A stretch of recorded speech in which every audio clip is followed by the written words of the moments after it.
just like your fingers. And now I will show you how. Okay, now what do you want?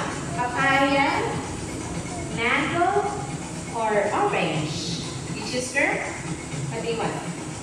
Orange, huh? And speaking of the kind I can catch a pretty neat air, just like this one. Okay, one more time, a little higher. Alright, so once again, this is Noy, our Lumos Short Field or Kalaw. Maraming salamat. And as we continue our adventure to the mysterious sweet forest, Ikaw lang ang pumapalakpak one of my favorite animals. But you know what? It is Ikaw lang ang pumapalakpak eh. Clap, clap. Do you have any idea what I'm talking about? Kinakatakutan daw ko ng marami. What? Can you check the It's empty! Oh no. Ayun!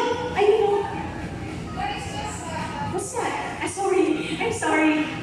Do you have any other pockets or zippers? What's that? Oh! There you are. Andito lang po siya, sorry, sleeping. Okay, sorry about that. Now tell us first, are you ready to meet our friend?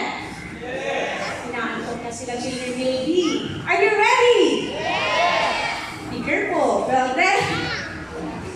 Okay. Are you ready? Well then, meet our friend? Hey, ma'am. Why are you so scared? This is only a rubber toy, see? A fake snake. And these snakes are amazing creatures, right? Okay. But this time we want you to meet the real one. Ito na po. But you have to promise me not to scream again, huh? Instead, I want you to say, wow, when you see her. Is that fine with you? Ala, hindi na sila talaga sumasagot. Ganito na lang. Let's practice on the count of 3. 1, 2, 3. Wow! Sabi niyo, is that a wow? Again, 1, 2, 3. Wow! There you go. Well then, meet our friend. And what will you say? Wow! Well, this is Leia, our articulated python. And Leia deserves a big wow because just like all other snakes, she has very special features. Okay?